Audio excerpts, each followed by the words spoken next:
Do you consider yourself a high achiever? Smart, driven, highly successful? I am so excited to have you. My name is Julia Arndt and I'm the host of the Stressed podcast. I will help you develop your stress resilience the same way you've developed your workplace superpowers. Learn peak performance tools to thrive at work and in your personal life. Let's get started.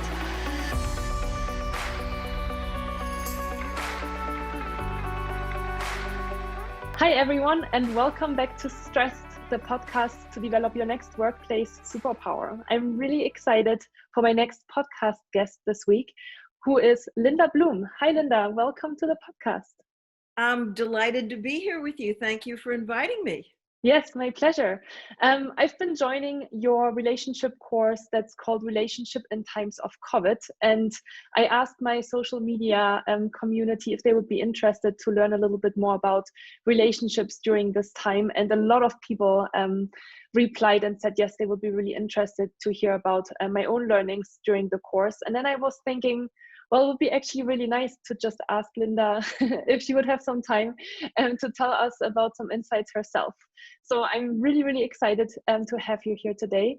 And I would say let's start with maybe introducing you a little bit. Tell us a little bit more about who you are, what you've been up to over the last couple of years, and what are you doing nowadays?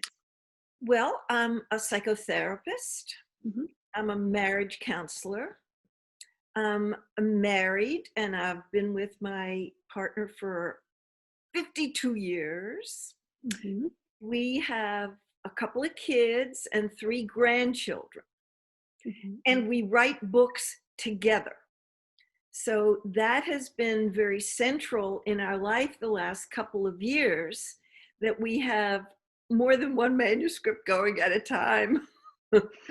And we have a nice rhythm up that I do a lot of the first draft material, because Charlie's a little backed up when he sees the blank screen and the blank page, but we brainstorm ideas and I put it down and it's rough, and then he comes and he beautifies it and makes it very literary. So we have our areas of strength. I'm more form and structure, and he's really good at the polish to get it into finished form. Yeah. So we're working on a book right now about conflict management. Mm-hmm. And boy, is it timely, because so many people are so stressed in the pandemic. And so they've got a short fuse, and people are arguing more these days because of the stress that's coming from all directions. Mm-hmm. So we hope that the book will be out in 2021, and we hope to save some people some aggravation and heartache. That's great. And so how many books have you already published in total? We've published 4. Okay.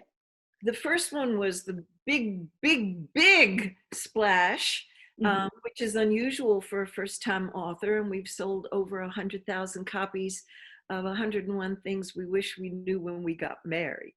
Mm-hmm. That's the one that I have at home as well. I unfortunately can't actually show it in the camera because I just lent it to a friend. But yeah, that's a really wonderful book. And what are the other 3 books called? Then we wrote a book called Secrets of Great Marriages, Real Truths from Real Couples About Lasting Love. Because we had been in the field of marriage counseling for so many decades that we had heard so many sad stories and worked with so many angry couples that we felt like we wanted to have an antidote to all the dark and the shadow that we've been in. And we made up our mind that we were going to interview the 50 happiest couples that we could find and tell the secrets of success in their own words. Okay. And so these are real stories from real couples. They're not 50 in the book. We narrowed it down to 27, not because they're the happiest couples, but because they illustrated the points that we want to make, that they're good at conflict management, that they make their relationship a high priority, they have a depth of emotional intimacy, they're both committed to their own personal happiness and supporting each other to bring out the best in each other, which is a wonderful contract to make. So that was a really uplifting experience. and we had a good time with it. One of the things that we learned when we were doing that book is that there are limiting beliefs that couples have that put a ceiling on how wonderful their relationship can become. Mm-hmm. So that gave birth to the third book, which is the mythology and the limiting beliefs that people have. And we used real stories in that one too, about the women who are so discouraged and say there are no good men out there because they've been disappointed.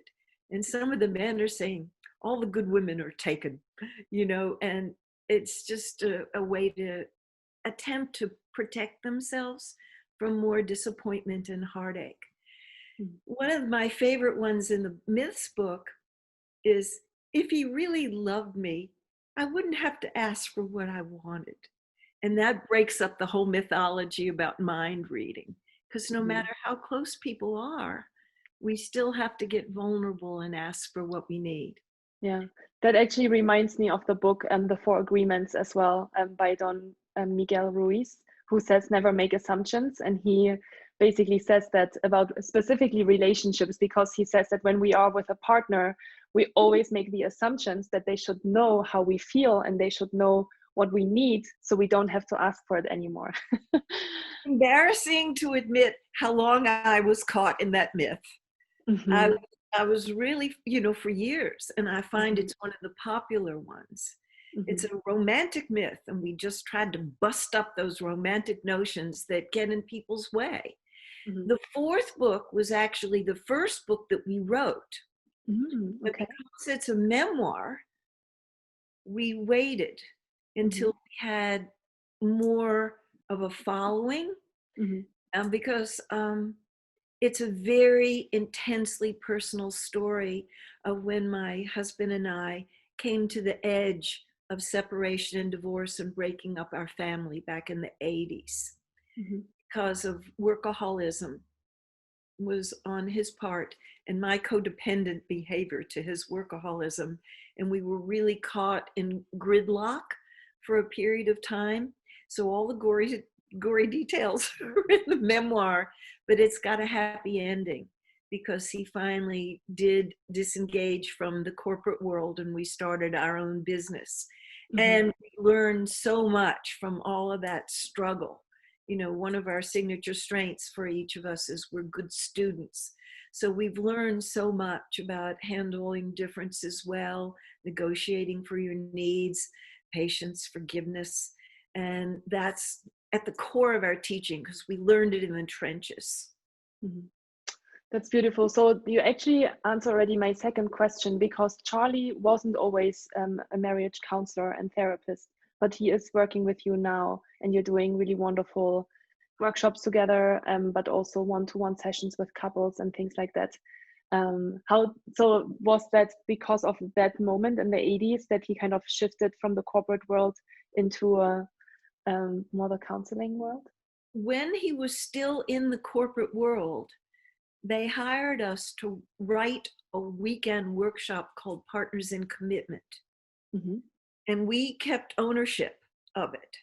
Okay. So when he left the corporate world, we started to teach that course on our own.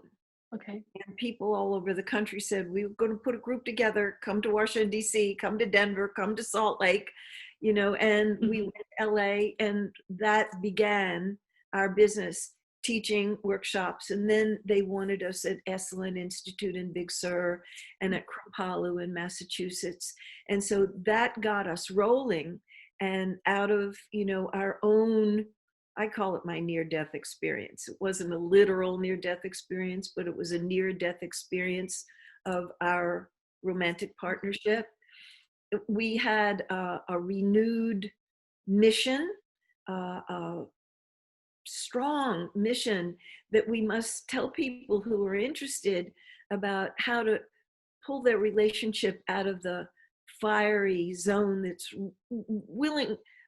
ready to burn it to a crisp, and how to cool it down and how to take good care of ourselves and how to come from our core, our inner truth, hold on to ourselves even in the midst of very difficult difference and make a big space for the two differences to peacefully coexist as peacefully as possible. Mm-hmm. So there's a beautiful phrase that I learned from Robert Bly. He said, let your wound become your gift to your community. Mm-hmm. So that's what we've been doing. We're trying to save couples some trouble. Nice. And this is so wonderful. And, I'm actually going to start with the last question that I have for you first. Just like you published your first book last.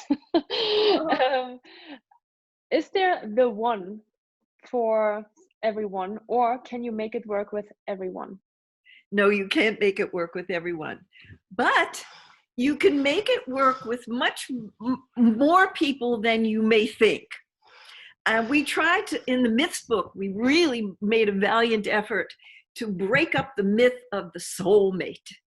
Mm-hmm. Because there are a lot of people who would be eligible, have good raw materials, if we're willing to roll up our sleeves and get to work and work with our own reactivity, work with our beliefs, work with some of our unskillful behaviors. There isn't just one person. If I just find him or if I just find her, everything's just going to flow and we're going to get along. And every couple, no matter how happy they are, have some irreconcilable differences. There's going to be issues that need to work out, and there's going to be a skill set that they're going to need to acquire: negotiation skills, communication skills, conflict management skills, fears that need to be faced. Some people are afraid of really deep intimacy and negotiating how close to be and how frequently to be close, how to let go gracefully, how to release from the impulse to be controlling or pushy or demanding. It's every couple's challenge, more or less, to acquire this skill set that's going to support them to have a relationship that thrives, that they can delight in. So your question is anybody eligible? No, you need some chemistry, you need some sexual attraction, you need some values in common. But there are a lot of people who could be really wonderful partners if they have an orientation that they're going to work with us, and we join in that commitment to work with the relationship, tosses up, and we're going to use it all for the grist for the mill, for our own personal growth and for the growth of the partnership. Mm-hmm. Okay, good to know. All right, that's a great answer. So I want to talk with you about relationships in the times of COVID. I'm sure that you've still talked to a lot of couples, of course, over the last couple of months. And I was wondering, can you pinpoint the biggest challenges that you are seeing at the moment with couples in this time? The biggest challenge is that they're stressed. Mm-hmm. They sometimes don't realize exactly where the stress is coming from, because it's coming from a lot of different places. Mm-hmm. People are stressed because they're afraid they're going to get sick, maybe even die. They're afraid that their partner, if they have one, or somebody close to them, mom, dad, sibling, closest friend, could get sick, could possibly die. That's sort of looming at the edges of our imagination. Mm-hmm. A lot of people feeling stressed just because we can't go to the gym. And that's an important part of our workout routine. That we can't go to the movies, that we can't go to the places where we get massage because it's too high risk. We can't be with the people for Thanksgiving and Christmas and do our holiday rituals because the family's too big and we're going to go beyond the safe zone of how many people can get together. People are stressed about money, that they're afraid that their job could dry up, that they won't find work, that they could lose their apartment because they can't pay their rent. They could lose their home because they can't pay their mortgage. Some people don't even know if they're going to have a job to go back to because all kinds of places are closing down. And people, as much as we love and adore our children, people have their kids home from school, and it's hard for the children to be doing school online, not as focused. It takes a very disciplined child to stay with the teacher online on the computer all day. And the parents are stressed because they have to entertain the kids and keep coaxing them, to do their schoolwork. And there's just so much uncertainty. There's so much conflicting opinions. The medical experts say one thing and the politicians say a different thing. It's really hard to know who to trust, who's being honest with us, who even knows. Are they just guessing? Because we're in a challenge like we've never been in before. So I'm just giving you a highlight of some of the stresses. There are others on top of this. Of course. Yeah. So people are feeling stressed, and when people are tense and stressed, they have a shorter fuse. They don't have as much bandwidth. So the normal things that would roll off are irritating them. So they may be short, they may be gruff, they may be judgmental, they may be critical, they may go silent. The introverts, some of them aren't getting enough solitude because the kids are home and everybody's in the house, and they need to go behind a closed door to settle themselves down. And the extroverts like me, I have to meet with my group on Zoom. I don't get to be with them and hug them. The extroverts aren't necessarily getting enough social connection. And God bless Zoom. I'm so glad that we have all this technology to help us. But it's not like being with people in person. Nothing can substitute for being with the people that we care about and enjoy and laugh with and, share our life with, like being in person. So I think people are grieving from all the things that they've lost. And a lot of us have trouble being in the don't know. We just don't know when things are going to normalize and if they ever will go back to how they were. So I think that's the biggest challenge that couples are facing and people in general are facing in this COVID era. Yeah, for sure. So I want to just highlight this as well from a stress management perspective. So you were saying, there's all these external circumstances that have changed that increase our stress levels.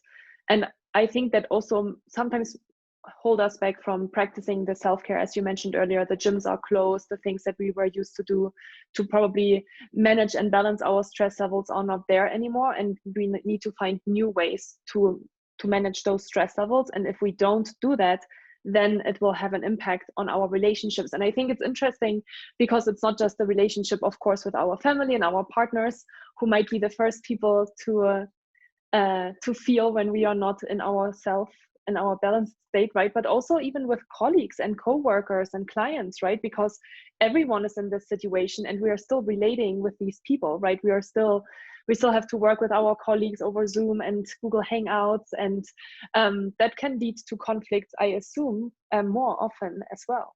In every arena of our life. Yeah. On the job, with extended family, with friends, with neighbors, it can crop up anywhere. And you nailed it when you were talking about we are all challenged to have a vast repertoire of stress reduction techniques, because the ones that were serving us pre-COVID, they're overwhelmed now. So maybe we have to take more hot baths and be in the hot tub more frequently. So. Maybe we have to do more homemade massage if we can't go and purchase them from a massage therapist. Maybe we have to journal more, meditate more, make music more, listen to music more, whatever creative expression helps us to reduce stress, and talk. Us extroverts, we got to talk, and reach out to people. I did something that I hadn't done for years. I sent old-fashioned cards I was feeling lonely and it was stressing me. And I got out this stash of cards that just been sitting on the shelf, and I wrote "just because" cards. Just because I'm thinking of you. Wasn't anybody's birthday or anniversary or Christmas cards, or just because I'm thinking of you. And a whole lot of people reciprocated and sent them back. I put them on my mantelpiece. It was so soul nourishing to me because I was feeling very isolated in the beginning. I've worked out a repertoire now, but I think it could be one of the gifts of the pandemic that people are being forced to find additional stress reduction techniques to add in to what they were doing before. Yeah, for sure. Can you share with us an example of how that affected yours and Charlie's relationship? Because I think you are more the extrovert, Charlie is more the introvert, and how that interaction was when being at home together. So when we're in the house so much, I, especially on the weekends, let him close the door to his office and be there all day if he needs to. Okay. And don't interrupt him and don't bother him, and really let him have his solitude time. Because years ago, I took a holy vow to be the guardian of his solitude. Okay. We sat together and we asked each other, you know, my beloved, how may I best love you? And I was surprised because it wasn't any of the things that I would have guessed. We were already together years. And he said, let go, let me be alone. Please don't take it personally. It isn't about not loving you or not loving you enough. I love being with you, but that's how I refuel. I fill my soul tank when I'm alone. And so I said, whoa, I can do that. And I really want to give him the abundant amount of solitude because he's got so much to give when he comes out from behind that closed door. Mm-hmm. So we've had to work it out in the house because he hasn't been going off to do his alone things outside of the house as much as he used to. And God bless him, but he stretches into my world because I don't have as many people to speak to as I normally have. And he shows up every day and we check in every day, and I get to outflow about what's challenging me or what's lighting me up. And he's very present for it. Mm-hmm. That's wonderful. I actually just have another question that popped in my head that I'm curious to talk with you about. I'm currently reading the book Men Are From Mars and Women Are From Venus. I'm sure that you know the book and you've read it. And I talked with a few people in my group coaching class about this, and some women were actually a little bit offended because they said that they found the book was very, very stereotypical, like in terms of men and women, and they said that they found some of the characteristics more in themselves and the female characteristics more in their partners. What is your thoughts on that? Do you feel like it is, like from your experience, right, with working with so many people and with so many couples, do you feel that there is still kind of this, you know, the stereotype about women and men, or is it just more about the individual and the personality? Thank you for the question. And I think it's a really important question. And I do respect John Gray's work. And the book made it big because it resonated with so many people. Mm-hmm. And he does make sweeping generalizations about the genders. Mm-hmm. I try to be careful when I teach because I sometimes do speak in generalities about women and men being different because there clearly are differences. And I say, there's so many exceptions to the rule. Mm-hmm. And I think that's an important thing to mention because he talks about the men who need to go have cave time. And my man needs a lot of cave time. Mm-hmm. Yeah, and women don't take it personally. It's not about you. They need their cave time.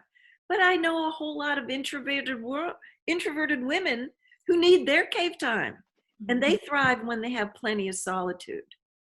And I know a whole lot of men who are very extroverted and very relational, and some of them are more romantic than the women in their life.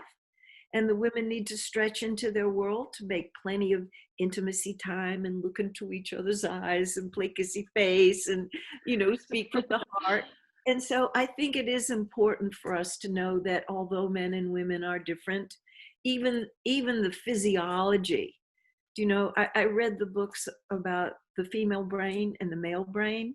Mm-hmm. And she says in her research that if men really understood the female brain, they'd have female brain envy because the support is so good. And that's why they've got this, vast vocabulary, and why the average woman speaks 20,000 words a day when the average man only speaks 7,000 words a day. Mm-hmm. So there truly are physiological differences, and there are differences in the way we're socialized, that we grow up in different cultures, but we are so much more alike than we're different. We are the same species after all. Mm-hmm. Everybody wants to feel safe and secure. Everybody wants to be loved. Everybody wants to grow and thrive. Everybody wants to have adventure and excitement and learn. We're so much more alike than we're different. Yeah, I agree. That's really beautiful. I'm glad that you're pointing this out. And the last question I have on kind of this pandemic time is, you mentioned a little bit loneliness as well. And I think, what we've heard a lot, and I'm sure you've experienced this a lot as well this year, is that couples are breaking up. And then people are actually alone at home and they are lonely, right? And there are obviously Zoom calls and, you can connect with people on the phone, but as we all know, and as you know as well as an extrovert, saying I can't hug someone and I can't really be near them. Is there anything that people that are lonely can do when they feel, isolated at home for maybe sometimes days at end without seeing a human being live, that they can do to kind of, release these feelings? Because, I think the suicide rates have gone up this year and people really feel that loneliness and that isolation. I appreciate the question. And I believe, and the research bears it out, so it's not just my personal belief, that loneliness is an epidemic mm-hmm. in our country. And even before the pandemic, people were suffering terribly with loneliness. And there's something about our culture having so much respect for the individual and independence that not enough respect and consideration is given to how much we need each other. Charlie and I have been privileged to teach in other countries, in Asia, in Europe, in South America. We have been able to see other cultures up close where people are much more networked than we are here. Every person who experiences loneliness is challenged to tell the truth about it, mm-hmm. to not feel ashamed or guilty. It's rampant. In fact, the American Psychological Association said that this is the leading deterrent to health. Do you know that it is worse than smoking and obesity in terms of health outcomes? Loneliness. It's not known because it's not in the media. You hear all the time about diet and exercise, but you don't hear about the lack of human connections, not nearly enough. So each individual has to tell themselves the truth and then work with that broken-hearted, lonely orphan who feels like there's nobody who cares, and to move out of that, to find hope, to be proactive in their own behalf, to reach out. Mm-hmm. And it takes some courage to do that. Yeah. I have gotten friendlier with people in my neighborhood because of COVID. Mm-hmm. A lot of the exercise I do these days is walking. And since I socialize with walks and talks, I've gotten friendlier with some of my neighbors who I hadn't known very well before. Yeah, I can totally relate to that too. Yeah. you know, that archetype of the orphan who feels so despaired that they can't even ask for help. Mm-hmm. That's the part of us that we have to work with, Mm-hmm. that we affirm, yes, there are a lot of caring people out there. Mm-hmm. And I need to go find them. And, you know, maybe I need to get on the phone or get on the Zoom or get on the Google, get on the FaceTime. And I need to be more proactive, reach out and not just bear it. I find that people are so pain tolerant that they just stand it rather than being proactive in their own behalf. Yeah. Thank you. Yeah, that's really, really beautiful. I'm glad that we talked about this. I am sure that there will be people listening to this that feel like this, and I hope that this was helpful for them to take that courage and, you know, be honest with themselves and with others about how they're feeling and what they need to feel a little bit better, especially during this time, right? Especially during the holidays, when you might be used to, you know, spending time with family and friends, and you are, for whatever reason, not able to do that. All right, let's talk about something a little bit more cheery and positive. So one of my biggest takeaways from the relationship course with you was manipulation techniques. And it was really interesting because when you started that topic that day, I was thinking to myself, oh, no, I don't manipulate. And then you were talking about all of these different ways how we manipulate, and you were doing a really powerful exercise with us. And I was like, wow, that's so crazy. I've never thought about it this way, you know? So I want to talk with you a little bit about this, and I want to share this a little bit with the audience. So maybe we can start talking about what kind of manipulation techniques are out there, and what do we use in partnerships in order to control each other, or, like, you know, convince each other about our opinions and things like that. Well, there are so many ways that people manipulate, but they often do not catch themselves in the act, you know? And when I stimulate people's curiosity and wonder to find out how they manipulate, because they get in their own way of accomplishing great relationships, because nobody likes to be manipulated. And if we don't know how we're doing it, we keep causing harm to other people out of our own fear of not getting what we believe we must have. And so there are some common ones, like intimidation, like raising our voice or getting a harsh edge on our voice when we are insistent and demanding and commanding. Criticism and judgment are also manipulations. You're doing it wrong. Don't you know better? And there's also the silent treatment, the guilt trip. Do you know, there's so many varieties. Right now, I'm reading the book Gaslight Effect, where you make somebody doubt themselves. It's a crazy making technique. You know the movie with Ingrid Bergman? Oh, No, it's really a classic. It's an old film. And okay. in the movie, she's wealthy, but she's sort of naive. And this older man seduces her and sweeps her off her feet to drive her out of her mind to take all her money. So he keeps turning the gas lights down. And she says, what's wrong with the lights? They're so dim. And he said, there's nothing wrong with the lights. He's intentionally trying to make her crazy. So this is manipulation of the grotesque kind. Most of them are more subtle than that.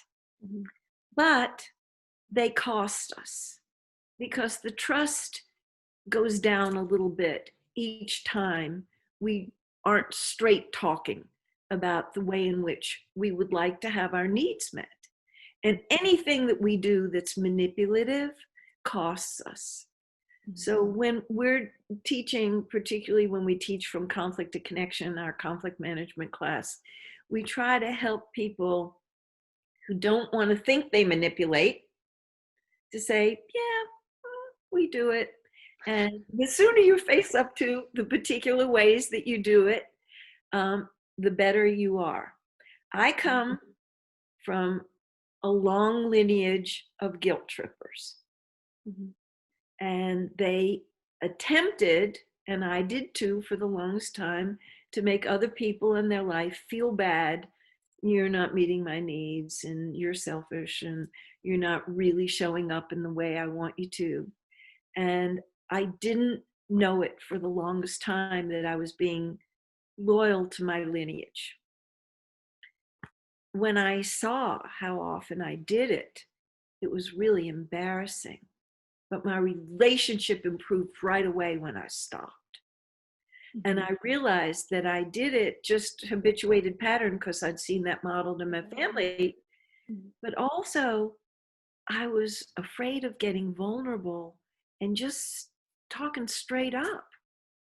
This is what I would really like. This is what I really need to thrive. Would you be willing to meet me here? Mhm. So when you start growing the courage to be vulnerable, we can ask for what we want and skip the manipulations, and the relationship will take a big jump up for the better. Mhm. Yeah. It's so true. I think you are pointing out two really interesting things. The first one is that habitual pattern of what we are used to from our families, right? And I can relate to that as well, because my parents were very big fighters, very loud fighters, and very unfair fighters as well. So that was something how I grew up with. And even though I feel like I'm not doing that, hopefully, I think that definitely had an effect on me. And my sister always says, she's like, we never learned how to fight fairly because we always saw kind of an unhealthy way to fight. So yeah, so looking at that and identifying maybe why we do certain things as well, not because maybe I don't know, we oftentimes because we've seen our parents do that. That's really powerful then to create awareness around that and shift that as well and change that behavior. The other thing, and I want to share this. So you gave us a couple of different journaling prompts during that workshop on manipulation, and it was called the purification process. And we had to answer a couple of different questions around how do we manipulate, what are we trying to achieve, how would that affect our relationship, and what risk we're willing to take to give up certain behaviors. And it was such an eye-opening moment for me, because when I went through these questions, obviously the answer around what am I trying to achieve was to get my partner to understand me and to love me and to be there for me. And when I went through my manipulation technique, I realized that I would actually achieve the exact opposite of that. And that was such an eye-opening moment that I wanted to share here, because I think everyone does it, because at the end of the day, as you said, we are all the same. We all want love, we all want connection, we all that is our basic need that we are actually fighting for. So when we are fighting, we are usually fighting for attention and for being heard and for being understood. And when we are manipulating and we are pushing the person away or we are hurting that person, we're actually achieving the complete opposite. That's right. It's fear-based. Mm-hmm. We're so frightened that we're not going to get our needs met, that we're not going to get the love and the care and the respect and the attention. So we, in a very unconscious way, resort to the things that we hope will work, and they just backfire. Mm-hmm. That they, even if we get it in the moment, the trust goes down, the intimacy goes down, because the other person doesn't feel safe when we're not clean. It's not coming from a pure place. Mm-hmm. If we can identify the patterns that we have learned, no blame on our parents. If they had known better, they would have given us a better model. Exactly. Yeah. They didn't learn it from their families either. It goes back generations. But I think that once people start to realize what it costs them, the price do you know that the trust and the rapport goes down because our fears acted out ignite their fears, then they manipulate us. Maybe, they feel they're being demanded upon, they feel like they're being commanded to do something, they feel like they're being guilt tripped into do something or shamed into do something, and so they end up going away and they isolate. They think they're just protecting themselves from harm, but the person who's isolated feels like they're being punished. And there can be some unconscious get back going on because the interaction wasn't clean. Mm-hmm. When couples start to own up to their own part, not confessing their partner's sins, but owning up to their own part, the relationship will up level. Mm-hmm. It just takes one person to get the ball rolling in a different direction. Mm-hmm. It takes one person to get the ball rolling. Okay, that's good to know. So because here's the next thing, because oftentimes we think, how can I just change my partner? Because if he or she would just behave the way I want them to behave, our relationship would be so perfect, right? And oftentimes then our next logical thought, which is not very logical, but it is for us, is that if only they change, instead of looking at what can I actually change to make this different. So I love that you're saying it just takes one person to start this process, and it should be you and not your expectation of the other person to start it. Exactly right, because it's wasting valuable energy to try to do the home improvement plan, to just fix them up a little bit just for their own good. And there may be truth in that. If they just change this or that or the other thing, our relationship would be better. But they have to find the motivation in themselves to do that. And we're empowered when we keep our attention on ourselves and doing our own work. And when we do our own work, often it inspires them to take a look at themselves and see what work they need to do. But while we're busy meddling and jumping over the net into their side of the court and sweeping up their side of the street instead of sweeping up our side of the street, it's off-putting to them because they don't feel loved as is. They don't feel cherished. They don't feel treasured and honored. They feel that they're defective and that they are unsuitable. If we just keep our attention on ourselves, we're way better off because we have power and influence ourselves. But our attempts to fix them are just going to meet with resistance. Yeah, absolutely. It's a hard transition from that mindset, you know? And when people who are doing counseling with us and who are in workshops with us get, whoa, doing my own work is where the power is. It's a world-changing moment for them, a life-changing moment for them. Yeah, it is. Yeah, absolutely. And yeah, in some ways it almost seems easier, because how much easier is it to work, well, and that's debatable, right? How much easier is it to work on yourself? But of course you have to look at yourself, so that can be difficult. But then to try to influence and change another person, it almost seems like it should be the more logical thought process and pattern to go and look at yourself instead of the other person, even though I know that we learned to always look at the other person, not only in partnerships, but again, like I think at work it's the same thing, right? We always think, if my boss or if this person would just be so much like, would be a little bit this or that, then I would have such an easier time at work, instead of looking at what can I do to change and to make this relationship more, I don't know, more good news here. more stringent. When we do our own work and the trust level is higher, the boss at work or the coworkers at work or the romantic partner or the family member or the dear friend may say, I'm noticing a difference. I'm feeling more at ease around you. I notice that I'm feeling more love for you. Or at work, they may say, I'm feeling more respect for you. I'm appreciating the gifts that you bring to this challenging work that we're doing. Mhm. And when the trust is higher, they may say, if I'm doing anything that is getting in your way or is off-putting, I would appreciate your giving me feedback about that, because I want us to really play team at the highest level that we can. Do you see how different that is when it comes from them? Mhm. They would like us to give them feedback about if there's anything that they're doing that's interfering with the collaborative process and the cooperation. Then they don't feel put upon. Do you see? It was their idea.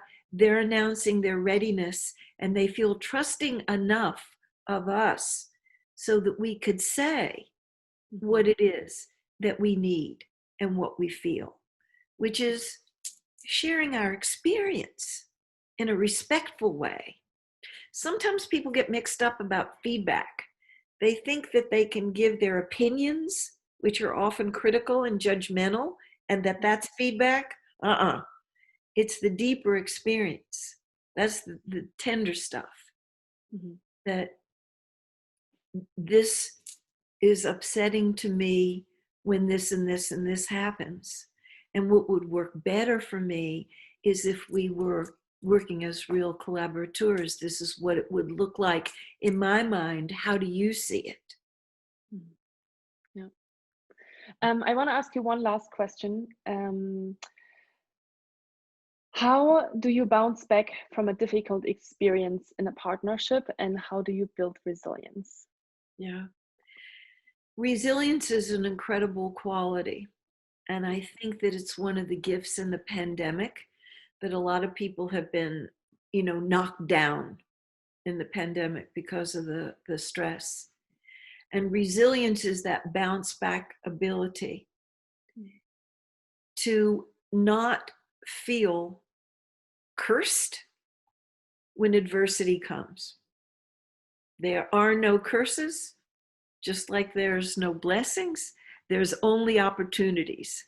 If we take the opportunity, we can make the difficult challenge that may have felt like a curse in the beginning into a blessing. But it has a lot to do with our attitude about searching out the gift in adversity. Because real crappy things happen to us. People get sick. People have serious accidents. They have serious illness. The kids have serious problems. We have financial problems. We have professional problems. We have romantic problems. They can knock the life out of us temporarily. We are rendered helpless. But if we say, what is the lesson that I am to be learning here? Because some of the most severe adversity embedded in there are our deepest life lessons. I talked in the beginning about the wound. Mhm. we were on the brink of separation and divorce. We were just, it looked like we weren't going to make it. It was all but call the divorce lawyer to go forward with the process. Mhm. And we looked at, what do I have to learn here? Mhm. And I realized my idea of what the marriage had to look like and what our family life had to look like, I was holding on to that with a white knuckle grip, and I was using every manipulation I'd ever known to try to get it to look like what I wanted to look like. Fortunately, I got some good help by a professional person who was in the graduating class ahead of me, and said, you need to let go of that white knuckle grip of what the vision of what it has to look like. Mhm. It's your work to learn to let go.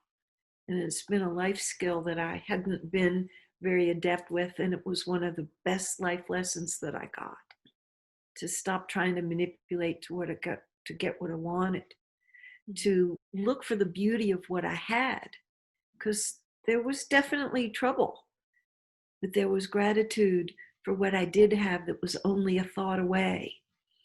So if people can train their minds into not feeling like they're victims of difficult life circumstances.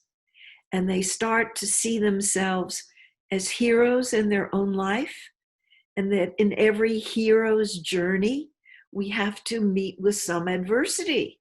You know, the Buddhists say, every life is composed of the 10,000 joys and the 10,000 sorrows. Everyone's life. And if we're in the joy zone, to really appreciate that and live in gratitude. And when we're in the dark times, to have an attitude of, what can I learn? How can I grow more resilient? How can I grow more courageous? How can I reach out and ask for help from others? How can I build my support system? These are components of becoming resilient. So we're well prepared when life will deal us the next blow. I love the Crispino quote, "Behold the bell, whose beauty is released by a fierce blow." And when we have life's blows, like COVID for a lot of us is one of the more severe blows that we've had to deal with in our life, to see what is the beauty, what is the strength in me that can be released in this time.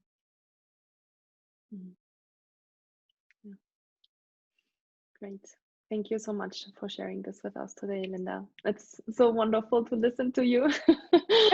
I could talk with you for another hour. Maybe we'll get a lot of questions from the community, and maybe we'll organize a second one. But I would like to kind of finish it here for today. I'd love to ask you how people can reach out to you or can learn more about you, and maybe even read some books from you and Charlie. If they remember my name, Linda Bloom, it will take them to our website. Mm-hmm. Some people actually remember the name of our website is Bloomwork. Singular, Bloomwork, not Bloomworks. If you go to Bloomworks, it'll take you to a flower nursery. Bloomwork. And we got all kind of free things on our website. There are 3 free ebooks, one on conflict, one on sexuality, and then there's one of the 10 most important things we learned about marriage. Mm-hmm. There's over 600 blogs in the blog sphere. So there are links to Psychology Today. People can read our blogs. Mm-hmm. And the 4 books are prominently displayed with one click away to order them. Mm-hmm. Great. On Amazon. And if people want to do individual or couple counseling with us, there's emails there for how to be in touch with us. There's a phone number for how they can call us. And if we are teaching a workshop like the one that you were in, that we taught through Kripalu, we hope to offer that again. It will be listed on our website. And when people sign up to be on our email list, they get a booster shot of inspiration once a month, and we send out a newsletter that all kinds of things about happiness, about relationship, and people seem to really enjoy getting our newsletter because we have a very high open rate. It's in our field to have a 40% open rate. You know, you get a lot of things, awesome. You just click them into the trash and you delete. But people seem to really want our newsletters. Nice. That's great. Thank you so much for your time, Linda. I really appreciate your time and you and all of your wonderful wisdom. I hope maybe next time when we talk and when we do an interview, we'll have Charlie as well, because his wisdom is also super wonderful. But I know that you're super busy, so I appreciate it even more that you took the time today to talk to us and share all of these wonderful insights. So thank you. It was wonderful. Your questions were juicy. And I did that you get me, because I totally get that you're on the wavelength, and it's a joyful experience to be gotten. Thank you.